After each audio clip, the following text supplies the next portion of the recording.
quem colocou essas pedras, que são pedras imensas, que já são mencionadas desde 1918 pelo geólogo Vieira da Rosa, né, que é onde ele dizia que de Itajaí até o farol de Santa Marta existem pedras sobrepostas a outras que não tem como explicar como elas foram parar ali.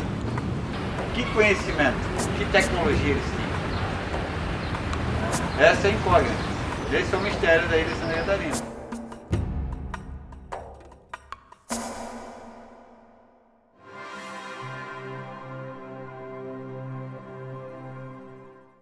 A cada novo amanhecer, o sol revela grandes pedras colocadas nas encostas dos morros que delimitam a Lagoa da Conceição.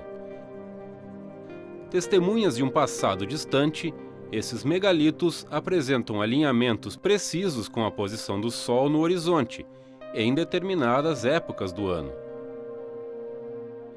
Morador da Barra da Lagoa, há mais de 20 anos, o antropólogo Adnir Ramos vem estudando sítios arqueológicos no litoral catarinense. Suas descobertas revelam que os antigos habitantes da ilha possivelmente tinham conhecimentos de astronomia e que utilizavam essas enormes pedras para montar um grande calendário a céu aberto. Na região entre a Praia Mole e a Barra da Lagoa, ao leste da ilha de Santa Catarina, foram descobertos 3 observatórios astronômicos montados com grandes blocos de pedra. Depois de ver o sol nascendo entre 2 pedras no Morro da Galeta pela primeira vez, a curiosidade levou o pesquisador a muitas outras descobertas. Depois eu vi o sol nascendo no meio dessa pedra aqui e comecei a botar o sol todo dia no meio dessa pedra e fui caminhando com ele, vindo daqui para cá, até que cheguei nessa plataforma aqui. A partir daqui eu vi que o sol nascia em relação a essa na primavera e em relação a essa no solstício de inverno. Se nós observarmos o nascer do sol ao longo do ano, vamos perceber que a posição dele em relação ao horizonte vai se mudando. Com a proximidade do verão, ele vai nascendo na direção sul, até chegar a um ponto onde ele para e reverte o seu movimento. Esse ponto onde ele aparentemente fica parado se chama solstício de verão. A partir do momento que ele começa a se movimentar para o norte, ele vai atingir um outro ponto no inverno chamado solstício de inverno. Então, o rumo que o sol nasce na linha do horizonte, no verão, é 116 graus. Na hora que ele nasce na linha do horizonte, no outono e na primavera, é 90 graus. Na hora que ele nasce na linha do horizonte, no inverno, é 62 graus. Então, esses alinhamentos fecharam aqui e fecharam aqui. Então, depois eu verifiquei que essas pedras faziam parte de um calendário. E aí são 3 calendários, 2 de horizonte e 1 de montanha. Outra descoberta surpreendente é o fato de esses calendários estarem posicionados com exatidão em relação a monumentos antigos de outros continentes. Esse pôr do sol aqui, que é esse mesmo aqui, que parece uma pessoa assim, está alinhado para Machu Picchu, solstício de inverno. De manhã cedo eu estou alinhado perfeitamente com a pirâmide às 8 horas da manhã. E no final da tarde eu estou alinhado perfeitamente com Machu Picchu. Tem um outro alinhamento dessa pedra aqui de equinócio com a pedra balão no Monte Verde, alinhado exatamente com a pirâmide do Sol no México, em Teotihuacan. Então, se existem esses 2 pontos extremos de verão e inverno, existe também ponto intermediário chamado equinócio. Equinócio significa dia igual à noite. Aqui na ilha de Santa Catarina, nós temos formações rochosas, alinhamentos rochosos relacionados com esses pontos de solstício e de equinócio. De modo que uma tradição antiga, ou até mesmo nós atualmente, poderíamos fazer uso desses alinhamentos para entender essa mecânica de solstícios e equinócios.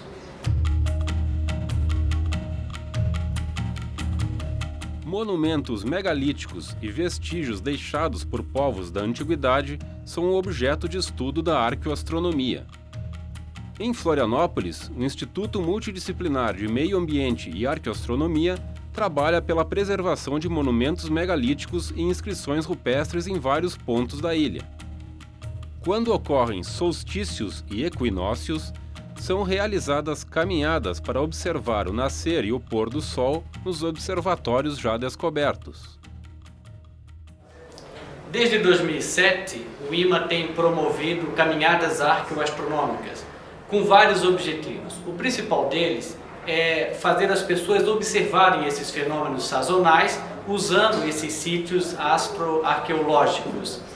A caminhada também tem um duplo objetivo, porque dessa forma as pessoas têm a oportunidade de conhecer os sítios arqueológicos, conhecer as inscrições rupestres, bem como os próprios alinhamentos, assim como ajudar a preservar esses sítios astroarqueológicos. Aparentemente, os antigos habitantes do litoral tinham vários meios para medir a passagem do tempo. Em um sambaqui próximo à cidade de Laguna, Adnir Ramos encontrou o que pode ter sido uma espécie de relógio solar ancestral. Então eu virei ela norte e sul, leste e oeste. Aconteceu que esses dois pontos apontaram exatamente o alinhamento do Sol no solstício de inverno. E as quinas estão apontando para o Sol nos equinócios. E esse outro ponto aqui, alinhado com aquele, está apontando para o Sol no solstício de verão. Então eu montei esse aparato aqui para mostrar como funciona o movimento aparente do Sol durante as estações. Então vai ver que a sombra tem um limite para lá e tem um limite para cá, que ela não passa desse limite. Eles completam um ciclo de 6 meses para lá e 6 para cá. Se quiser, você tem uma metade do ciclo de 6 meses, que é 3 meses. Então aqui já dá para dividir o ano em 4 partes. Com essas descobertas, surgiram novas perguntas. Afinal, quem posicionou esses blocos de pedra com tamanha precisão?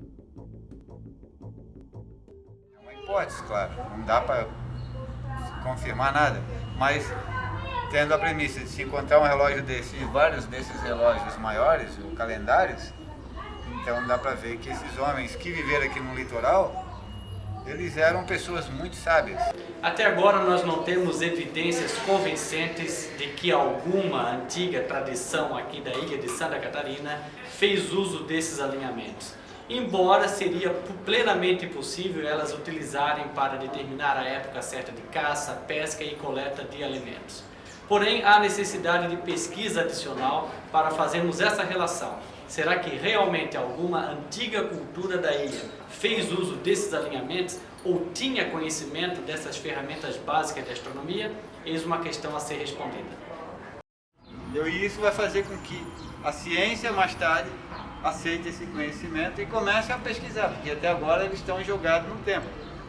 Eu pedi licença para fazer essa exposição e fazer a cópia das inscrições, não me cederam porque não existe arqueoastronomia, não existe monumento megalítico no Brasil. Por que não existe? Porque nenhum foi estudado. Mas se eu não divulgar, as pessoas também não vão saber que existe e não vão estudar. Não vou despertar a curiosidade científica de ninguém. Ainda pouco conhecidos, os megalitos encontrados na ilha seguem desafiando a curiosidade dos pesquisadores. A mera existência dessas pedras monumentais serve para nos lembrar de mistérios que a ciência atual ainda não tem meios de explicar. Esses desafios do passado vêm testar nossa capacidade de descobrir e compreender mais sobre nossas próprias origens.